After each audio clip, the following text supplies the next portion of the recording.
Écoutez, notre objectif doit être de réduire évidemment la place de la voiture dans l'espace public et de mener la bataille culturelle contre la propriété privée de la voiture. On sait que pendant des années, une domination culturelle, notamment par l'industrie automobile, mais véhiculée très majoritairement, a conditionné les citoyens et citoyennes sur le fait que voilà, la liberté, l'autonomie, l'indépendance passaient par l'accession à la propriété privée d'une voiture personnelle. Voilà.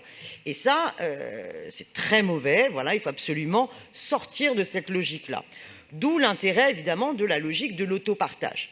Bien sûr, n'oublions pas que la priorité, c'est aussi l'abandon total de la voiture et de l'usage de la voiture dans la ville. Et de se dire qu'à chaque fois, ces déplacements, on privilégie les transports en commun ou on privilégie le vélo ou la marche à pied. Bon, maintenant, on doit être conscient qu'il peut y avoir des déplacements résiduels où la voiture peut encore être nécessaire. Et quand à ce moment-là, les taxis ne peuvent y répondre, il peut y avoir un système d'autopartage. Ce qui me pose problème dans cette délibération, c'est qu'il n'y a aucun état des lieux sur le bilan qu'on tire de l'autopartage qui avait été mis en place, d'Autolib et du développement complètement sauvage de free floating, et qui, même s'il y a une délibération qui a été adoptée, que je n'ai pas votée d'ailleurs au précédent conseil, voilà, ces trois modalités-là d'autopartage différents, il n'y a aucun état des lieux sur qui les utilise, pour quels usages, pour aller du domicile au travail ou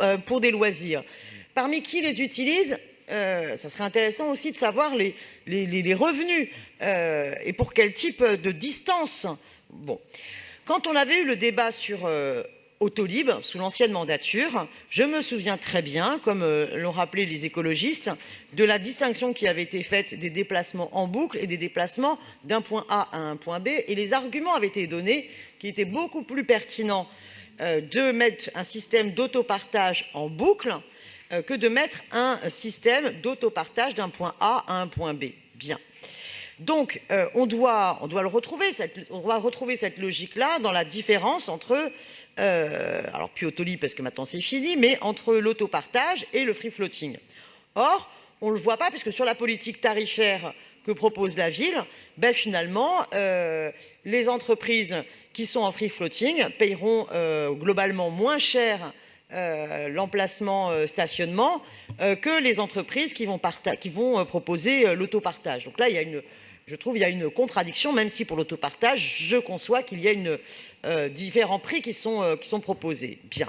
Mais surtout, ce qui est quand même dingue, c'est que la délibération sur les concessions des emplacements dédiés à des sociétés d'autopartage, on voit qu'en fait, les concessions qui sont prolongées ou l'appel d'offres qui est lancé, on va étendre le service jusqu'à 1000 places dans Paris, avec des tarifs de 600 à 1500 euros pour les véhicules hybrides ou thermiques, 100 à 300 euros pour les véhicules électriques.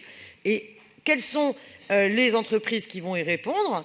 Eh bien, finalement, des entreprises privées à qui on fait payer très peu les emplacements de stationnement.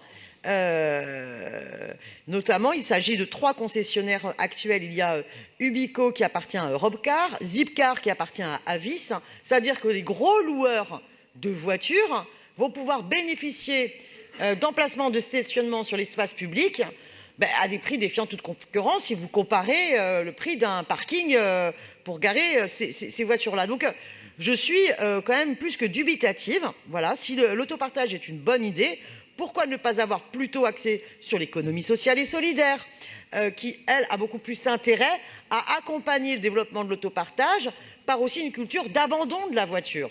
Or, les loueurs de voitures, ils auront intérêt à continuer à promouvoir la facilité de louer une voiture. C'est dans cette logique-là que ça pose un problème, alors que les structures d'économie sociale et solidaire, il en existe, et qui justement vont amener une autre bataille culturelle. Donc j'aimerais bien connaître un peu plus l'objectif exact de la ville, voilà, à travers tout cela.